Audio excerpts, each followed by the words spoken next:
whisper when the lights go dim. Cold breath crawling on my skin. Voices echo from the other side. Is it real or just my mind? Things paranormal talks in the dark. Secrets buried leave a burning mark. We interview the dead, we debate the unknown. Chasing shadows where the seeds are sown. Fingers tapping on a Ouija board. Broken silence like a shattered chord. Eerie hums in the dead of night. It's working. Oh my God. Yay. That's new. We can do it. It's probably going to boost over again. And it's going to be like, Yeah. not again. Well, I have to apologize first. Everyone needs to join us on our YouTube because Restream and Facebook are in a dispute, I think, because you can't stream on Facebook at this point. But everyone, welcome to Things Paranormal Talks. Yes. First episode of season 4. Mm-hmm. Yeah, because we decided to do episodes of about 6 months, and in between we change a lot, and yeah, make Yes, a we lot do. of noise, and Yeah. so we have our first guest of the Yes. season. We have. Yeah. Who is he at? Let me say, I was absolutely flabbergasted that he agreed to come on because, as you know, I try to get in everyone, and some don't even answer. Mm-hmm. And this one agreed directly. Cool. Yeah. Very cool. It is. And I wasn't ghosted. And I'm not calling out his name. But let's bring him in. Tony Ferguson. There we go. How you doing, guys? You all right? Yeah, we're doing good. It worked. How are you? Yeah, all good. It worked. I was going to say, in backstage, we were like, is it going to work? It worked. So that's all good. It worked. Thank God for Mary. She had the same button and it did do what it's supposed to do. Maybe that's an upgrade as well. That the one who is creating the stream can only go live. But let's see. Shall we show the comments? Because I saw about 30 people were planning to join in. So let's hope they are joining in. Let's start by Tony, introduce yourself to our listeners on Spotify. Yeah. So basically, I'm a personal trainer by trade. I got into the paranormal for having experience as a kid, and as I got older, I just wanted to sort of document to see if I can prove or disprove my experiences, whether it's my child imagination. And the more I've got into it, the more I've realized there's something in it that I can't explain. And it's just led me to document more and more and more, and go deeper down the rabbit hole and find out what these things are, whether it's the afterlife, different dimensions, or just things that we can't explain. So yeah, that's really it. Really, it was never really to do with anything like a death or anything like that. There's no grievance there. It's more like trying to sort of question what I experienced as a kid. Cool. Yeah, really cool. Where did you earn your nickname, the Ghost Whisperer? I was curious about it. It was, yeah. So for me, basically, when I started doing this, I picked up quite a lot of disembodied voices, and I used to call a lot of it out on when I was either with public or with people in general. And we test experiments. I always make sure that everyone's in one area, etc., in a small group, so that we know that everyone's there. And obviously, 9 times out of 10, if I call out a disembodied voice in a room, it's going to come out on the camera.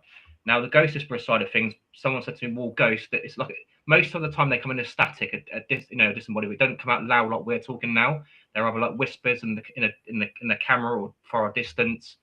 And I've got more than most, because I like to sit in the quiet, in the dark, with no equipment, and make sure that everyone's in shot, so I know that anyone's not moving, whispering, even down to like just even the smallest of things that you can try and sort of debunk and say, well, it could have been that. And that's where it's come from, other people saying that you're always capturing disembodied voices, and that's where the ghost whisperer side of it come from, because to listen on the camera, they don't sound like us. They sound like very far away, as in like a whispering voice. It's not being caught on EVPs. It's being caught on cameras, etc. So it's in real time. So these voices that we're capturing, and I've noticed that I've been working with a lot of people now that have done this approach where they've ditched the gadgets and just basically we're sat in the dark, asking questions that are relevant to the building, how they died, and being a bit more sort of respectful in the sense that asking questions that might get a reaction rather than the old "let's move, can you move this, touch that," the circus act. And and it's this is what many people have had these experiences with, even down to we did Walkie Hole Caves in the UK. We were locked in with a parapsychologist, and it was 4 of us in total. And I said to him, "Is there any way possible in these caves could we hear anything above?" He said, "No." And we caught voices down there with him, and and the camera doesn't lie. So it's stuff like that that I've tried different experiments doing this. I mean, I started out like most people trying the gadgets, and I do think people need to do, because a paranormal investigator, you've got to investigate both sides of things, whether it's ITC or and see what works for you. But for me, it's just cameras, locked off cameras, sat in the dark. It's quite boring most of the time, a bit like fishing, but patience is the key, and just basically see what you get. If you get nothing, it is what it is. Yeah. Agreed. True. Agreed. And I like the approach because there's no interference for you because you don't have to pay attention to anything except for your ears, and ask the right questions to get the answers. And like you said, if nothing happens, nothing happens. It is what it No. is. It's the same with fishing. You have to be patient, and sometimes you have days that nothing's going to happen. No, I think with the content creation side of things, this is where I've let go of it all. To be fair, there's almost like a pressure for content. You've got to put something out there. Whereas I've ditched so many videos, unless I like the location, I think, you know what, I just want to show it because this place is beautiful. I've got rid of so many videos because it's like there's nothing to see. You're just sat in the dark, not much is happening. Mhm. And obviously doing this since 2017, documenting stuff. I've been doing it a lot longer, but it was basically personal journey. And I've ditched so many videos, and now that as I've got older, etc., I've realised, don't ditch the videos, keep them, because these places you may not get to go again. And with the cost rising for these locations now, I don't think I want to, if I'm being honest, because in the UK, they're charging a stupid amount of money for, in my opinion, for just for the investigation. Yeah, it's getting ridiculous. Yeah. It is. Yep. I agree. I Yeah. think they turned it into a commercial thing. People want to investigate, so I want to make a lot of money out of it. Yeah. And if you look at the States, I heard amounts $1,200 for 3 hours. Yeah. Not many people can afford it. No. I can't. No, me neither. No, not even with a GoFundMe. No, because I have no support if it comes to GoFundMe. Because other people, my friends, don't have money either, so they will not support me in it. So Yeah. no, it's getting ridiculous. Those prices are getting ridiculous. Yeah, and it's I've been quite only, lucky, really, to be fair. yeah. Yeah, I mean, I've been quite lucky overall because we worked alongside an events team for many years, so I got to go and go to the location and go on my own for a bit, and then work with the public. But what was even more amazing about it is that we've changed, because they wanted to change their approach as well and get rid of the gadgets on these events, and we were showing people a different way of investigating and just saying, look, listen out, we're all together. We made sure it wasn't massive groups, because you got too many, it's impossible, because You just don't know, but it's enough so that people can actually see what everyone's doing. And yeah, it was amazing because so many people that do go on events, they just see the devices. They don't, they're not really using their senses. And after the amount of people that we've caught and documented, and even said, "Wow, what was that?" And it's stuff like that. You can't, it's almost showing people a different way, the old way I call it. The old way of investigating before the devices came in. It's just a case of a camera and a man with a cam. That's what I call it. Yeah. So you don't use gadgets right now, but you did experiment with them, I suppose. Yeah, in 2017 when I started, I used them for a good couple of years. I gave them a go. There was a few interesting things, um, but I saw so many flaws in them, and that was the problem with it. It was a case of I was like questioning with a RIM pod. Like 1 minute it would go off, and next thing it's like, and it's like, well, that's constant now. And I'm like, is it the battery? Is it faulty? And same with the cat balls, and then suddenly just go off continually, and it just made me think, well, if it might have gone off at one point when I asked the question, but if it's going off continuously, is there a fault in the cat ball and stuff? And apps, I gave them a couple go, etc., and I just thought, nah, it's just noise. Could never get Yeah. on with the spirit box, just because I just I love working in quietness. I call it a meditation state when I investigate. When I work with people, I've got a set way of doing it, and it's literally you tune out and you tune into the building, and that's just the way I work. I've been like for at least 4 or 5 years. I've got friends that use devices. I say to them, bring if you want, but I do question a lot of things. It's like, well, I make sure that they move things and go, well, could it be this? And because my skeptic brain comes in that I'm not skeptical about the paranormal. I'm more skeptical about devices because I just see so many flaws in a lot of them, and I think that's the right way to be. To be fair. Yeah. Yeah. You have a good point. How about EMF meters? What do you think about those? Like Well, K2? again, we had one group a couple of months back where we went to, and people started feeling funny down in the basement, and I could hear this vibration sound, and no one else could hear it. This is where the sense of hearing comes into it. They're like, can no one else hear that? It's like, and people started going weird down there, and they were putting it down to the paranormal. So it was an events team that went to, and I said, right, have you got a K2 meter? They're like, yep.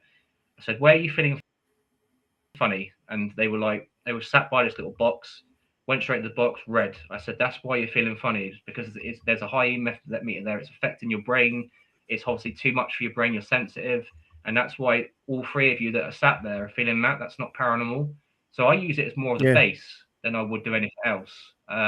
Because again, it might go off sometimes, but with the way that we're living now in the world, with the electrics and everything around, and even down with the 5G towers, there's so much electricity flowing around this whole this whole world in the UK. With all the towers we've got here, you can never really say if it is paranormal.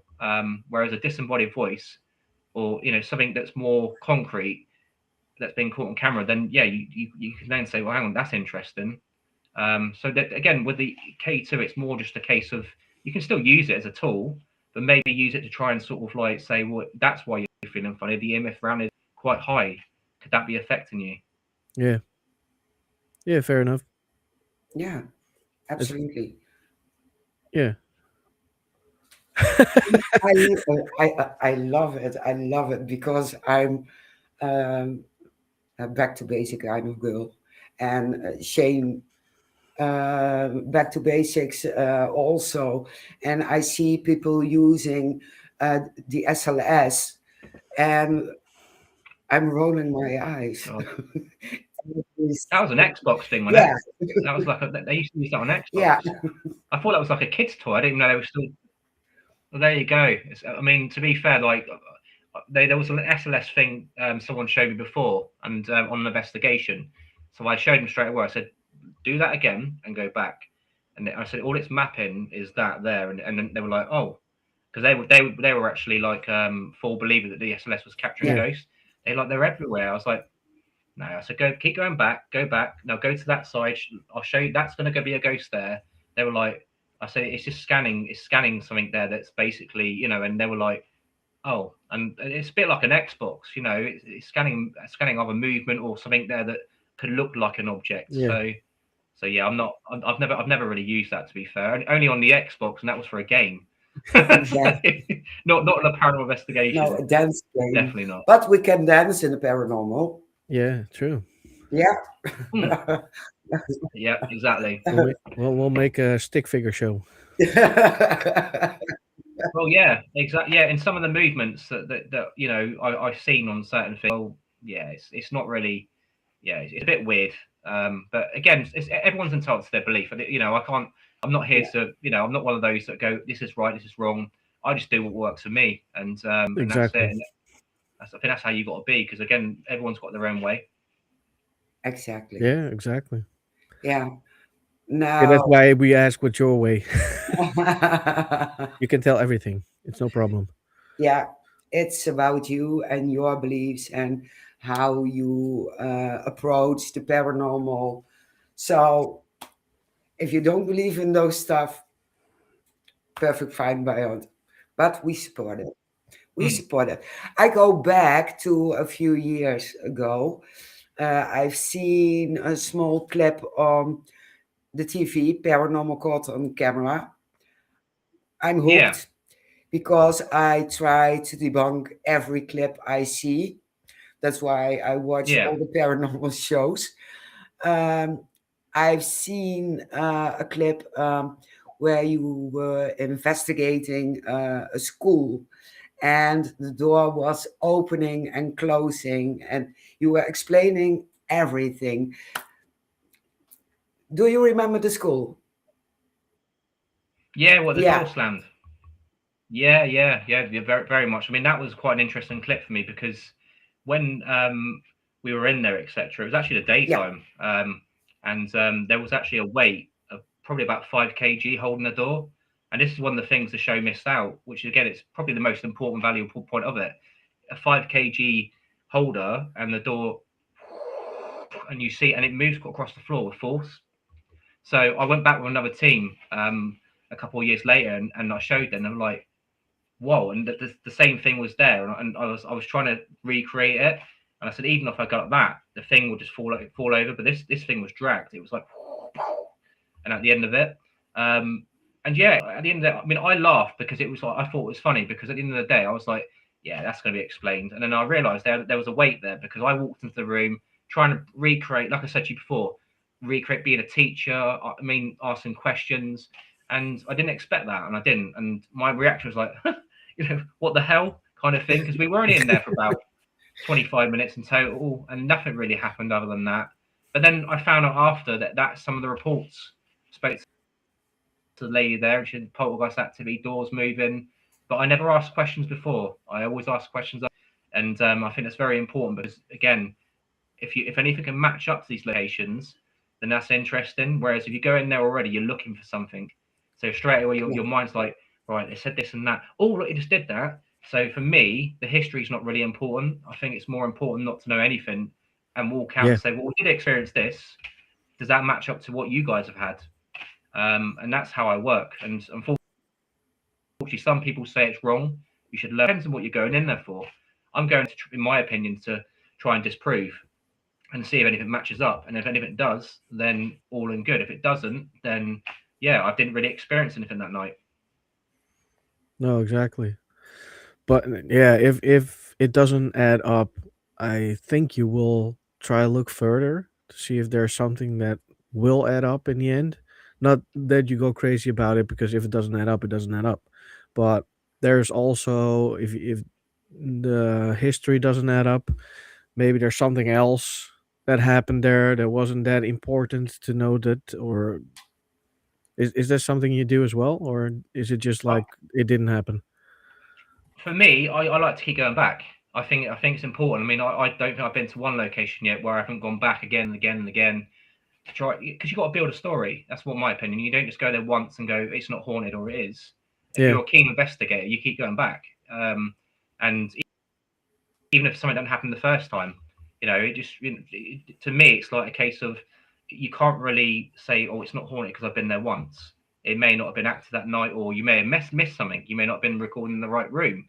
You know, this is why when I do investigations, I have locked off cameras, and I'm analysing several different sort of cameras sometimes, and it's depending on how big the location is and stuff. So people miss stuff, and sometimes it's with the right people, the right energy. If you've got the right people with you, I've noticed that with certain people I work with, it just works, it clicks, and you can you have to have that connection. I've got ADHD, I'm high energized, so I think people that work with me said that when they work with me, because my energy is so high, the building's high, and I think that's so important that you've got to have the right people around you. So there's me factors to it, I think. It's like I said, I've been back to certain places 3 or 4 times, and I'm still going back to them now, and building a case story to it, and seeing, even down to capturing disembodied voice, hearing the same people. So I'm thinking, well, there's someone obviously there that's there all the time, and it's stuff like that. So I think it's a passion. I've been lucky enough to go into military bases in the UK and work on cases where I've been going back like sometimes 2 or 3 times a week, and keep recording, going back. That's the ADHD in me. Once I go into that zone, I'm in it. And I think that's a good trait, but it can also be kind of a bad one, because this is why I would say with the paranormal, you need to have a bit of a happy medium. Because a couple of years ago, I was terrible before lockdown. I was out investigating 2 or 3 times a week easily, and I could have done more, because I was almost like getting things and thinking, right, I need to go back, and that's how my mind works. But everyone's different, For me, I need to find out what happened that night and where did that come from. So yeah, I guess again it's down to the individual, but that's just how my mind works. But luckily, as I've got older, I've learned to sort of slow down and just say, do you know what, it is what it is. I still can't explain it, but I'll keep going back and see what happens. Yeah, exactly. Yeah, I have heard about that. I have the same thing. I don't have ADHD, but if I have a location that's very interesting to me and something happened and I can't find out what it was, I will return until I know what it is. Yeah. Yeah, I mean, it's human nature, though, Yeah. isn't it? Really, if you have an experience somewhere, but it will never happen again, and that's the weird thing about it. There might be things that might happen different, have the same experience again, and then that's what I've learned Nope. as well doing this. I've had so many different experiences with so many different people that everything's different, and I think that's probably a good thing, because if it was the same thing all the time, it'd probably be boring. It's like, well, it happened again. Is that it? So it kind of keeps you in that interest, I guess. True. Yeah. Absolutely. And I am an addict.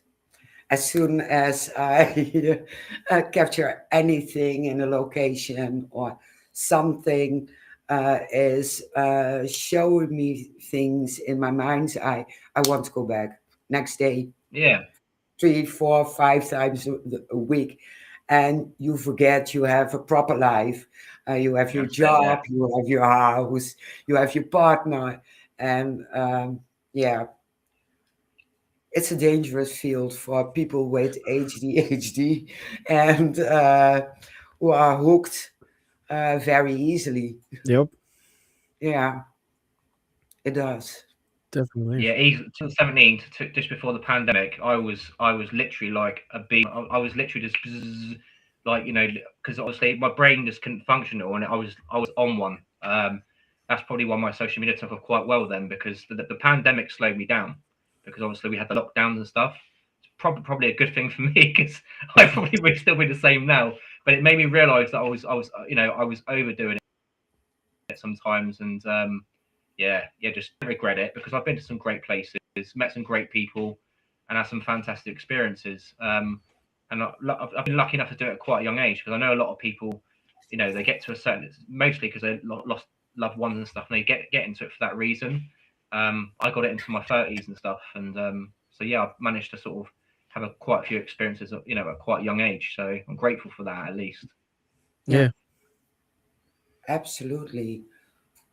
Are you still sharing out clips like you did? Yeah. I think in the Fright Club, I seen a small clip of you as well with Jack Osborne. Yeah. I've done a few with Jack Osborne. He was with the Ghost Brothers. They were sharing out some captures and stuff. We've done a couple of interviews and stuff, and just basically there was one where I caught in a graveyard, where this mist came out of nowhere, Yeah. This graveyard was literally in the middle of nowhere. It couldn't have been car lights. I tried to rule out. I've been back with people, and yeah, it just came out at me. I felt something brush past me at the time. Didn't see anything. Looked back on the camera, and yeah, and you just see this mist coming straight out of nowhere towards me, and it was one of the reports. And I don't really do graveyards, to be fair. It was one because it's not actually in a graveyard number. It's actually in the Doomsday Book. It's one of the oldest graveyards in Southampton. I think it's nearly 500 years old. And yeah, it's just basically a lot of people walk through the beach, Gertie Beach, and they felt very uncomfortable. So they asked me to go and check it out. I did. I left a couple of locked off cameras myself, and that's what we call. It didn't feel nice there, so I did get that vibe that whatever was there was territorial. And people have seen stuff there, but I didn't see anything on the night. But obviously, my night vision cameras picked up on something that was coming towards me that I felt at that particular time. So it was interesting. Was it a ghost? I don't know. I coming towards me. Absolutely. That's weird. Yeah. And interesting. Oh yeah. I remember also, I think it was a shadow figure of a monk somewhere. Yeah, I've caught I've caught two or three apparitions. One was at Bodmin Jail, and this one was caught with a locked off camera down the basement. Now, this is quite an interesting story. There seems to be a thing with me and going into haunted prisons. When I went to Bodmin Jail, it was my second time visit, etc. The lights went off in the basement, and we went up to speak to the manager and said that the lights went off. She said that's impossible because it would come off the second and third floor. All circuits belong to one. So we went down to try and sort of debunk it and say, well, could there be a switch somewhere, or did someone turn it off? And there was nothing there. So we've gone back to review the footage that night, and just we saw the lights go off because we're going to send the footage to the paranormal manager and to the Bodmin Jail to show them that the lights went off because they said it was impossible. So it weren't until 5 o'clock in the morning I got back up again. I don't know what made me do. I just woke up and I thought we're going to go to Bodmin Jail and show the footage. I rewatched it again, and I said to my missus, "Have a look at this in the basement," and she was like, "What the hell?" And you can see this it looks like a priest with a grey face, and it's very clear in old clothing, and it walks past the corridor like that, looks that way, and walks off. And I see at the time, and we showed the paranormal manager and also Bodmin Jail to go and check their CCTV. They could confirm there was no living person down there with us at that time. Now, it was interesting because that was the last day of William Hampton's death at that particular time, and he would have been gone there for his hanging in the gallows on that particular area, and it was that was his anniversary day because it was one of the things. Well, no, we didn't know that until Kirsten, the manager, told us, and which is why Mark, who was actually another paranormal manager, he's very skeptical about people's captures. They used to get a lot of people capturing orbs and this and that, and he poo-pooed it, and he said that I can't explain that. That's weird. And he said it doesn't even look human because it's got a grey face and it's very old clothing. Whether it's a priest, whether it's a monk, whether it's the prisoner, I don't know. But again, it's one of those. And then on to the second story, Shetland Mallet Prison. We went there a couple of years ago, and we were filming the public. They were doing a séance in this chapel area, and I left the cameras, like I always do, locked off.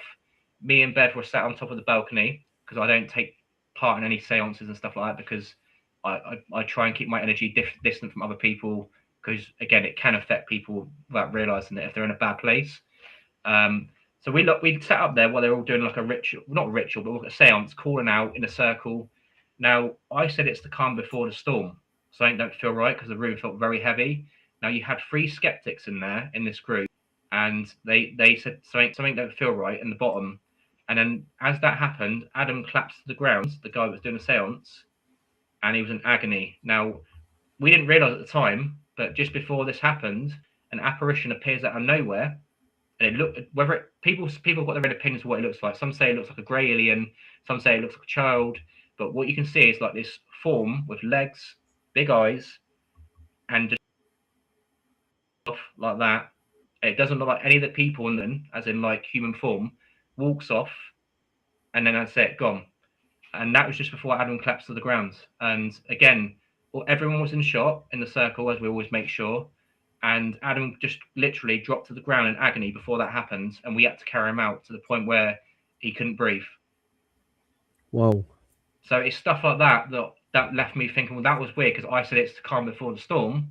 Something's going to happen. 2 minutes later, all that happened. And what we always do on our cameras as well is we always leave times so you can see it in real time, because it's important. Because I think if not, you're going to get a lot of people doing CGI. But this was a paranormal event, and what was even more interesting, we never met these people before. It's a paranormal event we turned up to, and it was the wrong event.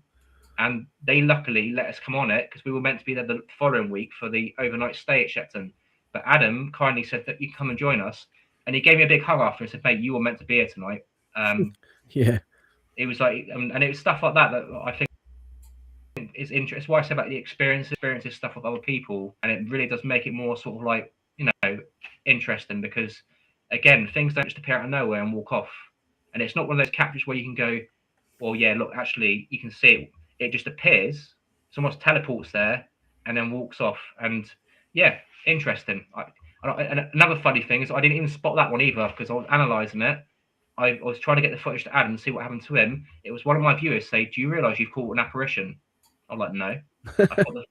And again, this is where my ADHD brain kicks. I don't focus on the fact with Adam to show him, to say, "Look, mate, this is what happened to you, mate." Because he wanted to see what happened. I put that out there, and yeah, it was one of the viewers came back and said, "You've caught something literally just walking off, and it doesn't even look human." So yeah, it's stuff like that. It's amazing, and what it is, I don't know. Did you ever see anything physical wrong with his body? What with Adam? Yeah, like marks or something? It was weird when he got out. I mean, I've never seen any, and I must admit, I've done a lot of investigation with people, and you do get some people that react and get very sensitive. But he was shaking, he's sweating. He said he felt like his whole body was electrocuted. And I did say, I don't think what's in here likes what you're doing, because they were doing a ritual in a chapel, and I didn't feel comfortable with it. I said that whatever's here doesn't like it, and that's why I say it's the calm before the storm. The room feels really heavy, and then Bev shout out to him, and then it doesn't feel nice down here at all.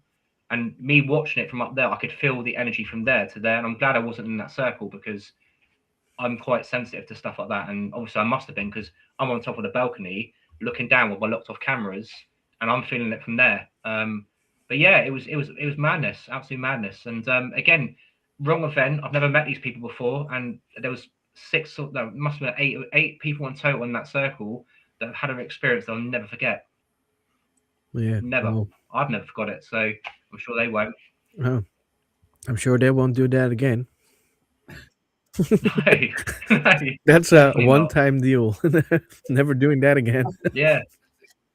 No, that's the thing with the paranormal. It's like you say. I mean, I know certain people can get affected very easily and stuff, but with the Adam situation and feeling the room, I just thought, no, there's, that's why when I was watching back the footage, there was a lot more happening around. Then this is why I will say it's so important with the cameras, because there might be things you're missing from one angle to the other, where you might capture something. So that's why my devices nowadays is just literally just as many locked off cameras if I can.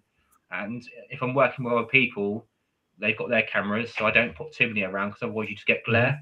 So, but when I'm working on my own, particularly, I've got 3 or 4 cameras sometimes in different angles, just sort of like covering a lot, because just interesting to see what you capture in around you. Yeah, Absolutely. Definitely. Yeah. Remind me, I need more cameras. Well, yeah, that is it. That is, in my opinion, now. I mean, people, about devices. What's the best device to get? I'm like, that's all I ever say to them. Just get as many cameras as you can. Start with one and build it up, and that's all you need. And just use your personality. And that should be enough. Yeah, it's confidence, really, isn't it? You think you're talking to yourself, but sometimes you're not. And I think it's a confidence thing with a lot of people. They feel stupid asking questions to nothing. But when you get confident and you start believing in yourself and thinking, well, I believe there could be something here. And if you feel it, then you'll be surprised. It's like anything in life. If you put a bit of confidence in yourself, then, things will happen. Yeah, totally agree with you. Yeah. now all people need to do is listen to the advice. Well, yeah. I mean, luckily, I've worked with a lot of people now, and there's been a lot of people that have changed their approach, or they use a bit of both. Yeah. You know, I think there's no harm in that. Go half and Exactly. half. Well, I know I would listen to that advice. So Yeah. And you know, and they're capturing stuff. I mean, I got urban explorer friends, and they always say to me, "Don't watch my videos because you scare the shit out of me." Because where I'm so good at analysing now, I'm like, "Do you realise you just caught a disembodied voice there telling you to get out?" They were like, "But we're on our own," and I've sent it back to them and said, "Look there." They're like, "No way!" And even down to our paranormal teams and friends that I've got, I do quite a lot of analysing for them, and I point out on their lives, "You caught this." I send them the shots and go. They're like, "We didn't hear that in real time." So I do quite a lot of analysing behind the scenes, just to sort of pinpoint and show people, you know, even when they're listening back to, because I've done it. I've missed 2 apparitions in my bloody you know, from doing this over the years, and I didn't know they were there. People pointed out to me. Yeah. So I've kind of gone more analysing now. I'm really more deeper into it, spend more time on it, because I thought, well, I'm missing stuff here, you know, and how much stuff have I missed just because I'm rushing to get the video out because I was a content creator, but now I'm not a creator. I'm just a leisure investigator that just goes, you know, how you guys are going to see it raw. I'm going to highlight the captures, and yeah, and that's half the key to, I think, with a lot of paranormal people. There's too much pressure, and once you let go of that pressure, things just become more natural, and yeah, you just relax, and there's nothing to prove, and I don't think there is anyway, only to yourself. That's something else that when I first started, I want to prove to the world that the paranormal is real. Yeah. Don't waste your time. Don't waste your time. no, exactly. Just enjoy it. You know, Yeah. that's just enjoy it. And Yeah. And convincing people the paranormal is real. There are still people who send you pictures of orbs with circles around it and claiming it's their deceased grandpa. Okay, perfect. I don't waste my time on doing that. The last time I did, I need to share out again. There was someone who shared a clip with me, and all orbs. I said to him, I don't want to bully or being disrespectful, but I think those are insect and moist and dust. No, they're the ghost of the insects. Well, that's it for me. So that's when I stopped sharing and advising and showing others what the paranormal is about. And we enjoy our own investigations and having fun and making fun. And if you're having fun, also EVPs are captured as well. Yep. I think 9 times out of 10, that is what a paranormal investigation is about. It's very rare you get the apparitions or the things moving. I mean, it's more disembodied voices most of the time.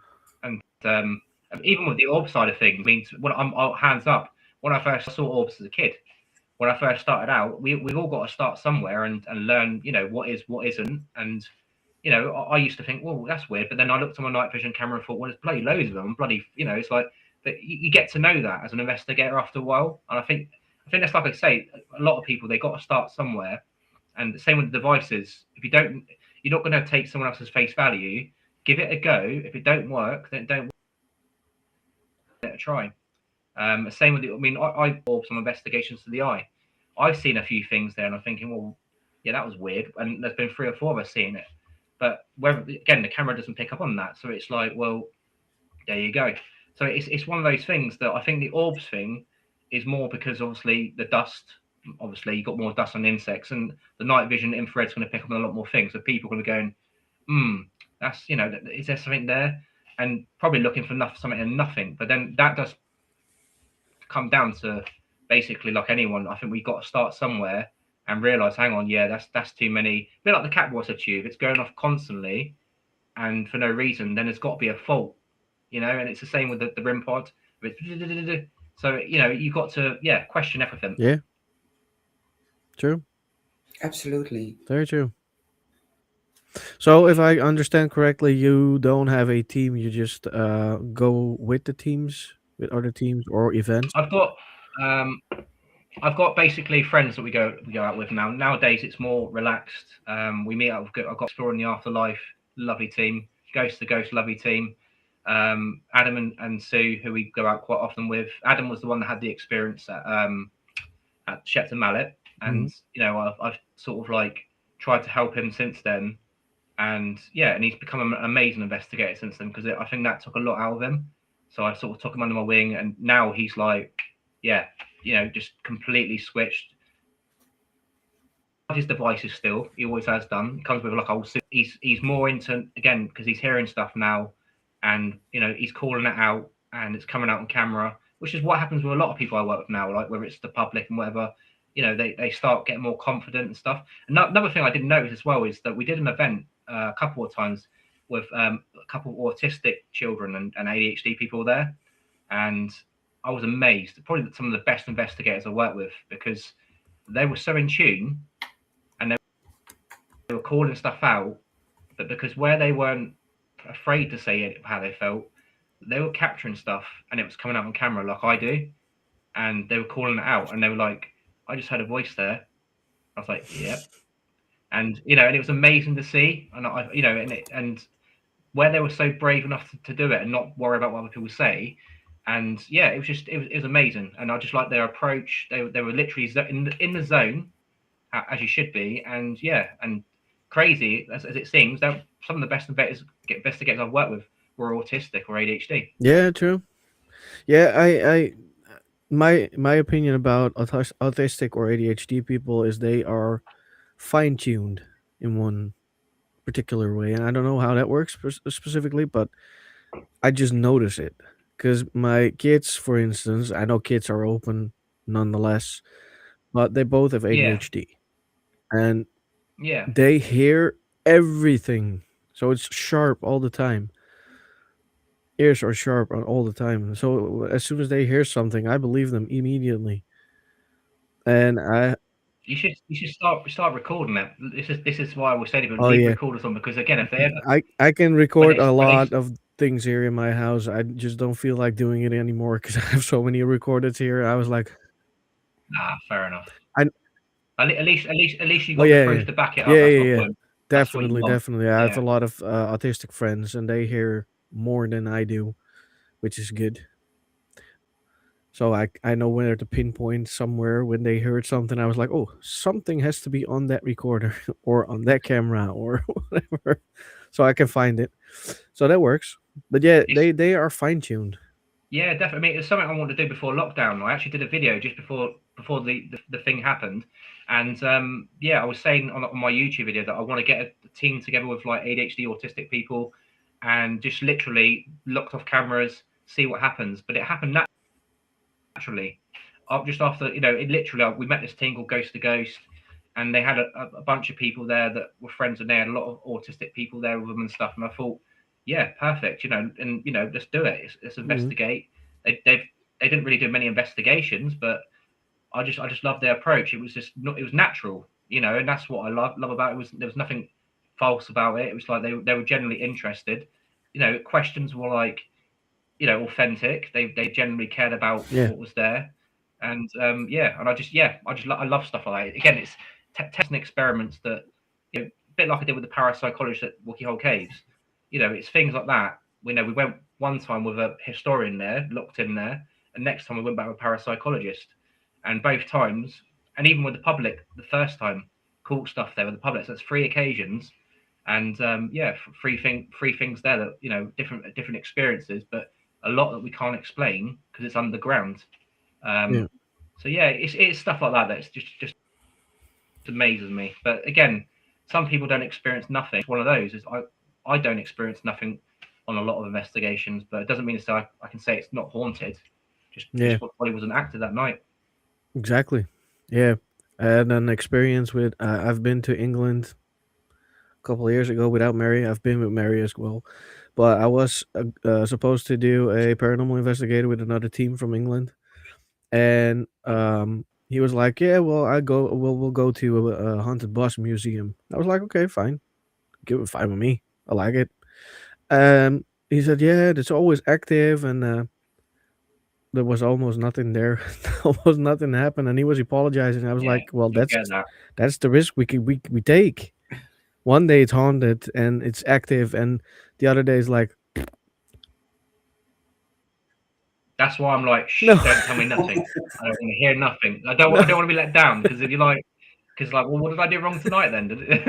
So if you don't know, then it's better not to know sometimes. So that's yeah, my approach. yeah.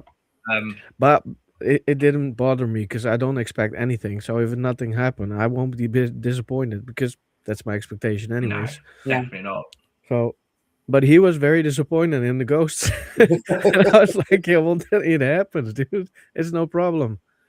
Better luck next time. Yeah, but this is the thing we were talking about earlier on about the Oh, cost of yeah. these places. Like, you know, so I've probably caught some. I wouldn't say better because I've caught different stuff in each different locations, but I've had just as good experiences going into abandoned places than I have going paying out bloody 500 to Yeah. £1,000 for a location. You know, it's and that's one of the things that, like I said, where I've over the years. You know, when I first started out, they were reasonable priced, and yeah, I could say, do you know what, it's worth the money.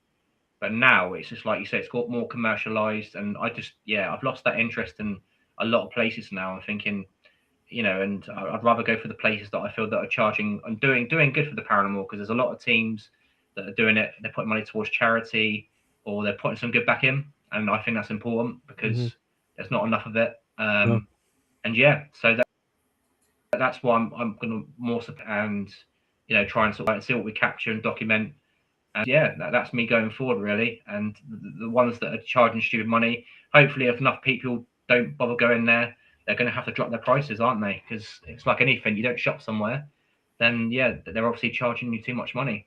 Yeah, exactly. Yeah, I hope to see the same thing you do because if it goes to money, they won't see it. I want an apparition for £1,000. Sorry, but I do. You know, for that sort of money, it's like, you know, you want, you know, literally the being. I want something to move and being caught on Yeah. camera. I don't, you know, I don't want to go in there going, oh, I caught a voice saying get out. Oh, great, yeah, you know, I could get that for free. Yeah, so no, Exactly. not at all. Yeah, for £1,000, I want to get Shane jump scared and rushing out of the building. Well, Yeah. even that, yeah, jump scare, just something to bloody, yeah, look back and go, do you know what? I remember that. Not well, my bank balance remembers this though. It's like, yeah, I got paid £1,000, nothing happened. Yeah, So it's like, and they're exactly. overdone as well. Just be fair, a lot of these locations, especially in the UK, they're being literally investigated every night. And I think that's another problem. You know, I do believe that sometimes you can burn the energy Yeah. out of the building to the point where nothing's going to happen. And whereas when I go to fresh buildings, I notice with military bases, you know, when I was probably in the first investigator to go in a lot of these places that I've been to because I was allowed to, and wow, you know, talk about bloody, you know, you've walked into a room, yeah, and you know, when I go to some of these places that I pay for, it's hard work. It's like you say, it's the fishing thing. It's like you're there for 8 to 10 hours, and then you're going to get probably a 20-minute, 30-minute video of, yeah, just a bit of weird things that are happening. Maybe nothing. Maybe just a bit of us saying there was a bang there, you know, but could it be the building, you know, and just stuff like that. So I think you need to like, yeah, definitely like when it comes to finances, because I've spent so much money doing this, and yeah, I don't regret it. I'm glad I've been to these places, but I'm certainly not going to be paying any more than I need to nowadays when it comes to it. No, I understand. Mhm. Yeah, it's like you said, if you have to pay for just a voice and it's a lot of money, and that same voice is going to be heard in an abandoned building where you can go in for free. Yeah, exactly. Yeah, and it's I think it's just a case sometimes with the abandoned side of things. This is where I always say it's different because it's the unknown. You don't know if there's a person there, No. so straight away you high. And this is what I always say when I've worked with people that I work with the years. When you go into a building, you're in there. That's it. You're in. You get settled. You get set up, but you automatically your adrenaline's high, so you're heightened sensing straight away, and you're thinking, right, is there a crazy person here? You don't know, so you go and check the building out and stuff, and then when you Yep. start hearing things, you think, is that a person? But then you go there, there's no one there. So I think you're constantly on the high there. So I believe energy is so important. So straight away you're literally like boom, you're buzzing because it's like, and that's how my mind works anyway. And the people I work with, and I think that does heighten things. Yeah. It gives that video a bit more, and even down to your experience, a bit more of like a remembrance. Whereas you walk into a building, you set up your cameras, you call out, and yeah, you just hope to see what you get. Yeah, exactly. Yeah. Yeah. Well, Go ahead. we don't have buildings where we can pay to go in. There's one, but it's very expensive. So I was like, nah. It's None um, at all. it, it's an abandoned ruin. It doesn't even have roof, and they ask Oh god, €600 for 3 hours. I was like, that's ridiculous. you go put that €600 very dark away because I ain't coming. Goodbye. Thing is, if it rains, then straight away you're contaminated. Exactly. It's like you're investigating. It's like going to a ruins with a castle with no roof. It's like you've got to pick a nice day with no wind, and no, Nope. that's not good. Nope. That's not good at all. Oh no. No, I'll buy Is ticket there many price. abandoned buildings where you guys are? Oh Yeah, I'll really? buy ticket. That's the Is only it? thing I'll do. I'll buy ticket price, but I will never do the $600. No, no. Yeah, no, I totally get that. Like I say, I'm with you on all that sort of stuff because there's so many places now charging Yeah. stupid money, and I won't do it out of principle, because again, if there's any investigation I think I'm paying for and it's like there's contamination, then to me it's a Yeah, waste of time. It's it going to be is. a waste of time because straight away you're going to be like, got that problem, that problem, that problem. Whereas where you're not paying for it, so urban, you take it at your own risk, and it's just travel, wasn't it really? And yeah, you do it at your Sure. own risk. Is there many abandoned places where you guys are, No, or? usually when it starts to be abandoned, they will tear it down and make houses of it. So, Yes. Oh man, yeah. that's a shame. I mean, over the country in the UK, we've got a fair bit, but you've got to travel to a lot of it. Mainly care homes, unfortunately, because since what happened in 2020, a lot of them shut down. So, so yeah, but then they're interesting places. I used to work in a care home as a kid at 14, helping out, doing the washing up, doing odd jobs, and I had a few experiences there growing up. And since going back as an adult, investigating a few that have closed down, it's amazing some of the things that you pick up there and stuff. And yeah, and even down to asylums. We've done asylums and we've caught children's voices. One of them was in the middle of nowhere, and you're capturing children's voices saying hello, and it's like, where's that coming Yes. from? Why is there even underground bunkers where there's been reported? I didn't know after, but there's an underground bunker in the middle of nowhere, and this guy literally rents it out to paranormal teams, and we've caught children's voices down there, and it's like, well, there's no way possible. It literally is in the middle of nowhere, and you're hearing children's voices, and there's stuff like that. I think, well, but then it can't be explained because there's no one around. There's definitely no children of like 5 or 6 years old going hello around, So where's that coming from? So that makes things more interesting, but also weird because I don't like hearing children in a lot of Yeah. places. I think makes you think what's happened, or it's bit sinister to me. Yeah, it is. Yeah. Yeah. Absolutely. Those are hard ones. Uh, was there any location where you had a negative experience? Personally, myself, no, because I've always been quite good with energy. I always say I refer to things as people. So if you know someone in the streets bad, I pick up on that instantly. If I don't like someone's energy, I use the same principle on investigations because a bit like the Adam situation when he collapsed, before the storm, and then suddenly, boom, he collapsed. I felt the energy in that room. So if I feel something bad, I tend to point it out, and then 9 times out of 10, something gets caught on camera, disembodied voice or whatever, and responds or saying get out or whatever. We've had many of them. Again, it's a human trait. You go into someone's house or building, what are they going to say to you? Get out. So I find that quite interesting. But I've never really had a negative experience where, like Adam had. I've had experienceable, but nothing to the point where I felt like I'm, to the point, like some people do. I've seen some people's stories. I thought, bloody hell, you must have had a bad experience. And I've only seen that one with Adam in the whole time I've done this. Other than that, I had a few people that say that they've gone in a trance and stuff like that, but it's not really proof because they didn't really capture anything on camera. Whereas Adam did. Adam Collette walks off. That to me is experience a bit more validation. Whereas we just collapsed. Yeah. Could it just been you, mate? Could you have just felt weird at that time? So yeah, it's stuff like that, but no, nothing major. Mm. How about you guys? Oh, I've had my experiences. I don't know. It wasn't really negative, but it felt weird. Yeah, I wasn't even starting my investigation yet with my team. I was setting up cameras, using or starting up the EVP recorders, everything. And I was still busy. I was standing with my back against the pond, and all of a sudden, there was pretty high grass, tall grass, and I heard running towards me, like children's running. That yeah, height was ass/lower back height, and I jumped up. I turned around, and in the middle of my jump, I turned around. Landed on my suitcase, which hurt like hell, but there was nobody there, yeah. and I heard it running off, and then it was boop in the pond. So we ran up to the pond, and with the flashlight, we were looking at it.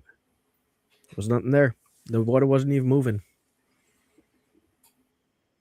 That's interesting. I mean, we've caught stuff in a tunnel where you can hear clearly footsteps walking towards us. I would turn around, and look down there. There's no one there, but it's weird because the tunnel was dry, but it sounded like someone walking in water, like but there's no water down there. So it's like, and you think, well, how that's impossible because we showed the tunnel being dry, but it literally, and as we turned around, it stopped. And then it's stuff like that. You think, wow, that's interesting because we know there's no water. It was a summer in the UK, Yep. which doesn't mean nothing really because in the summer you get rain. But as we talked about before, but it was dry, and that's the thing. The tunnel was dry, and then after looking back, it reported that was one of the things in the tunnels. So people say to me, how is it possible for once they leave their physical body to have a voice because they lose their vocals? But how is it possible for them to have footsteps? They lose their legs. How's it possible for things to be moved? They've got no physical form. But this is where telekinesis and things like that, and probably things that we don't understand. Again, I can't say whether it is the afterlife. All I can say is there are things that happen that are weird that we can't explain. Yeah. And I think the camera is a good way of sort of like documenting it. And unfortunately, it's not going to prove to everyone. It's not. But what it is going to prove to is the people around you that are having the experience. Yeah, and yourself. Yeah, because that's the only way. That's what matters. Because a lot of people go crazy. We've done a fair few investigations where we've gone to people's homes, not document it online because I don't think that's fair. It's not about attention. It's about doing it and solving the problem. And one person actually went and with an app and showed this lady. She was in her 70s and scared the crap out of her because it said demon. This app was coming out of that. They got in touch with us and said, can you come and check this lady out? We did 2 investigations there and literally just cameras. I got her to ask a few questions and I didn't ask her. I said, don't tell me nothing until after. We'll document it. We'll come back and see what we capture. We replayed the actual stuff to her. She said, that's my husband's voice. Now, I said, don't tell me nothing beforehand. He passed away a couple of years ago. And the reason she was worried because she kept on getting touched on the back in bed. Actually, it's happening quite often. And we caught his voice a couple of times. And the reason that he was doing that is because she told us after is that she's going to hospital for an operation next week and she's worried. It's comfort. So we caught his voice a couple of times on camera and she actually goes, that's my husband's voice. And she was shocked. And I said, it's not nothing negative here. I can assure you because whatever's here is responding to you and it knows you. So we played the captures like I do online, etc. and said, look, do you recognize that voice? And straight away she goes, that's my husband's voice. And when she was asking questions about, is there anyone I know? There was a voice going, yes. Now I was the only male on there, and I was sat next to her, and you can clearly hear it's literally by the doorway, and it's like she's like, "Where'd that come from?" I said, "Do you know who that is?" I said, and she's like, "That's my husband's voice." And after, she was amazed. She was literally, it's like, she goes, oh, I think he might be here because of my operation, because obviously I said operation. She goes, you never. She goes, no, I didn't tell you, because she said don't tell me nothing. But next week I'm going in for a life operation where I may not be here. And she goes, I was worried because where I was getting touched on the back, I felt uncomfortable because it never happened before. She goes, but do you think he could have been here recently because of the operation? I said before, perhaps he's letting you know it's okay if you're worried. I said it certainly ain't a demon or what that lady came in and said for the app, or scratches or whatever, or going to hurt you. So it's amazing how you can change and transform something, and her outlook was so different. But it was an experience that, for her, beforehand, she's thinking she's got some negative thing in her house, which is the last thing you want when you're going for an operation, whether it's one you may not make out of. So Yeah. it's stuff like that that I do behind the scenes. Not often, but yeah, those are the hard cases and the most grateful. Yeah. Because they're so grateful when you've been there and finally cleared the air and everything. And I hate people going in there with apps with those things always call demon. This is the thing with apps. They're literally in. This is why it's a bank of words. Unfortunately, a lot of it's negative. Yeah. I've left it running before, and for a test. I thought, well, do you work for like the media or something? Because every word in there is literally just toxic, and like, you get a few words in there, and it's like rest of it demon, dead, death. Yeah. It's stuff that could scare the crap out of certain people, especially those that are getting into it. And again, unfortunately, the television programs promote this sort of stuff. Yeah. And that's probably one of the main problems when people watch mainstream TV. They believe, so when they go on these events, that's when it's not. It's probably far from the truth. Most definitely. I always say you can try those things, but don't take it too serious. Especially don't use them on residential investigations, because people are already scared. As soon as that thing starts spitting demon, people are going to get on the roof. Well, you can imagine if someone takes an SLS camera into someone's home, they're going to be like, bloody hell, my house is playing with ghosts. Because everything they're going to be like, look, there's a stick man there. Because of course there's going to be. But for someone that's literally don't believe in this, they're going to be like, oh my God. So, it's going to scare the crap out of them and think, well, I need an exorcist in this house because they're everywhere. So I get it. I do get it. I totally get why you have to, this is even TV programs in the UK. I don't watch them, but I've been sent screenshots of certain, and they're like, "What's your thoughts?" I'm like, "Why with a TV program?" Yeah. It's like, why is that even being shown on TV? Yeah, exactly. It puzzles my mind, because it's like, and then people watch it and think, and they go and do it, and they go and download the apps and stuff, and they probably go around their houses thinking, bloody hell, they're everywhere. Yeah. It's madness. It's madness. It is. But well, we live in. Yeah, it is. Yeah. I absolutely think as soon as you investigate at people's houses, you have a responsibility. You don't want to have them a nervous breakdown after you've been there and going in with an SLS camera and people thinking it's infested with ghosts and using an app and shouting out demon. Oh my God. Yeah. They have to be permitted in an asylum because they are going completely nuts. Yeah, I mean, I've got a number one rule. When people contact me, if I always say I'm happy to come and investigate and check out for you, but if they start mentioning about, oh, can you put it online and stuff, I'm like, nope, no, not at all. If you're genuinely concerned, why do you want it online? Because that to me is attention seeking. So you don't have a paranormal problem. You just want to. You've seen other YouTubers do it and think, right, I want to prove my house is haunted. And again, sometimes it can become a money spin where you can start renting out and stuff. I won't do it unless I think they're authentic. And again, I've had so many people contact me over the years saying, "Can you come and check out my property?" And then they've mentioned, "Oh, are you going to put it on your social media?" I'm like, "No." And they're like, "Why not?" I said, "Because I might get there and there's nothing there. And secondly, why do you want it on social media?" So it rings alarm bells to my ears. It's like, well, if you're genuine and you're genuinely having an experience there, then social media will be the last thing on your mind. It will be about the experience, finding out what's going on. And because sometimes with these things, you might have to go back 4 or 5 times, even more times than that. Depending on how bad the experience is. For luckily, this lady was easy because it was an app. Go in there and say that's a load of poo. Like let's get to the point of it. And luckily we got straight to the point of it. But some other people you go to, it could be a case of going back 6 or 7 times. Yeah. So it's stuff like that where, again, it's morals. And I won't put it online because again, it's people's personal life. It is, and if they want their personal life on there, they're not going to get that from my end. There's plenty of other people that go and do that for views and stuff, but I'm not interested in that. No, exactly. Yeah, again, difference going to abandoned buildings and places that are clever when it comes to people's, because again, the mental health, and there's a lot of things to it that people might be experiencing that might not even be paranormal, and they might not want to hear it.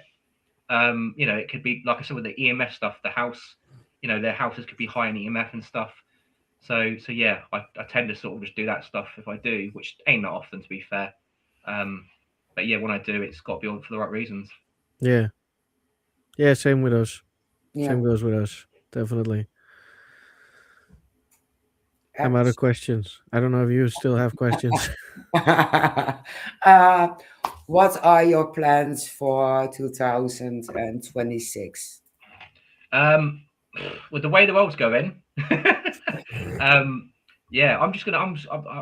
Every year I make plans and they always go differently. And I think I just go with the flow now. It's like I'm gonna be going out no matter what, and just seeing where it takes me. Like I said, I've got no stress with what I'm doing now. I'm not putting content out every week and stuff. I'm not doing the live streams and stuff anymore. I'm just literally just going out, putting stuff out there. So again, with the paranormal, I can't say what's going to happen, but what I can say is I'm going to be out there doing my stuff, but enjoying it and going out with good people that I know, friends and stuff, and and documenting stuff. But where who knows?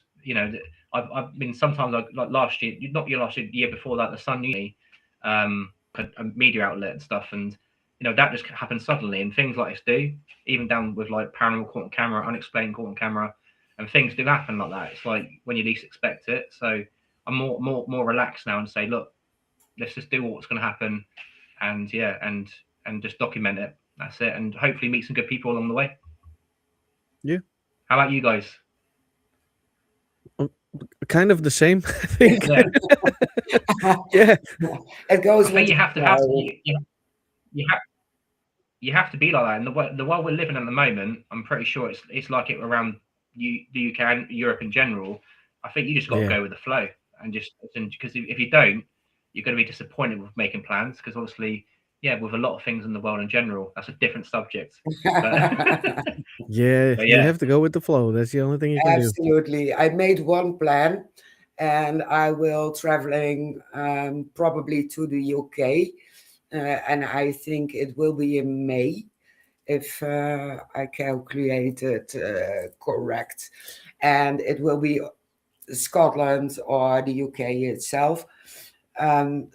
For the rest, I'm going on investigations with my partner in crime. And I made one goal to do this time. The first investigation, I will be wearing a unicorn onesie. A unicorn onesie. Just for the fun of it. Yeah. Why not? You got to give these things a try. That you don't know until you try it. Exactly, so just for fun. And you might get some EVP laughters. Yeah, probably. I think for me, actually, as an investigator, because obviously I investigate a lot of places in the UK, and I've been to America as well.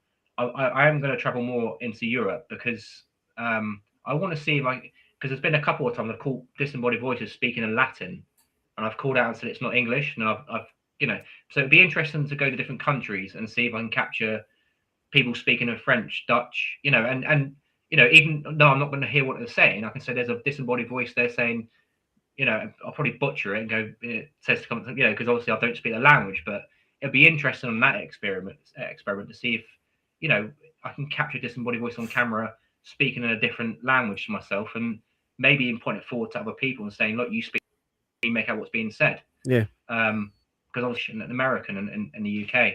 I've had a few French voices caught, or with something with an accent. But yeah, that would be interesting, definitely.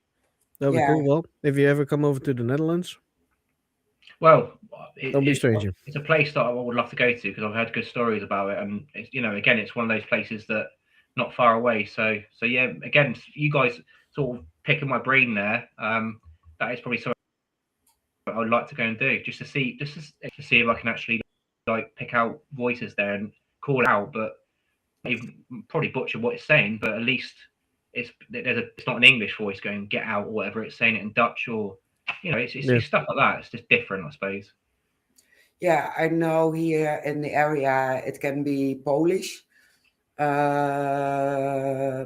English as well, because we had Canadians, Americans, and the English, because I live in World War II zone, and so we capture different voices. Oh, there you go. Yeah. Have you ever caught any English voices? Yeah. A lot. You have? Yes, I have. I was experimenting in my house, and I used a spirit box to see how it works, and a Ouija board. And I put the spirit box in the middle of the Ouija board after I opened the gate, and there came an English voice, and it was an English soldier. Oh, there you go. Yeah, so he gave some info. He was shot down, and there were planes here crashed. They were shot out of the sky. So they found some medicine bottles across the street, and all English and American. So, there you go. Yeah, very interesting. But again, it just shows, it's stuff like that is interesting. It's like, obviously, you guys record all this stuff as well, though. Do you document it and stuff? Yeah. There you go. That's all you can do. That's it. That's what you want. Yep. It's good to look back on, definitely. Definitely, yeah. Yeah, and we need to go back to one certain area where I heard feet rushing towards me, and I do want to have it on EVP this time, not on camera, because we didn't see anything, but we just heard it, and it might be residual, but I want to capture it. Yeah. Well, if you guys ever come to the UK, I will show you some good places, that's for sure. And it won't cost you anything. I've got quite a lot of military bases and places like that where we've got not far from us and stuff. So you're always welcome our way and stuff. That would be cool. Yeah, it's about giving people experiences, and if I can get you the places that I think can give you that experience, that I know, not, I won't say every time, but there are teams out there that are skeptics, non-believers, and they've gone, what the hell, so. And it's stuff like that I love to give people experience with. So you're always welcome if you're down this way. Yeah, we'll keep that in mind for sure. Yeah, absolutely. If we travel together. Oh, yeah. Yeah. Which will probably happen in the near future. So probably this year. Do it. Manifest it. Manifest it. Yeah. And just one time in the unicorn onesie with some moon boots. If you come to the UK like that, they're going to love you. The spirits in the UK, you're going to wake up the building. It's like, what the hell's going on here? so yeah, do it. Do it. Oh, she will. Trust me, she will. They're not literally the buildings will. They've never seen this one before. It's like, so yeah. If you come with a different approach, they're going to love it. They're going to love it. Reminds me, I went to a fortress. And I was wearing high heels and a short skirt, and they told me there were Frenchmen and different soldiers who died in that fortress because it was a hospital fortress. Yeah. I didn't believe it, but I came in my high heels, short skirt, and they captured EVPs where they were asking where I was, and I didn't believe it, but they had it because they liked the high heels. I think, So yeah, it was funny as hell. I think you got a team member there, Shane, that's going to go to all lengths. So literally to try and get the paranormal activity. So that's not a bad thing because I've done No, some crazy things. I have.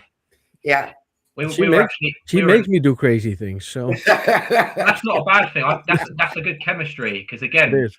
if you're willing to go beyond the boundaries, because I've got the people that I work alongside. Some of the things I've done, literally, Wookie Hole Caves when we had the circus act.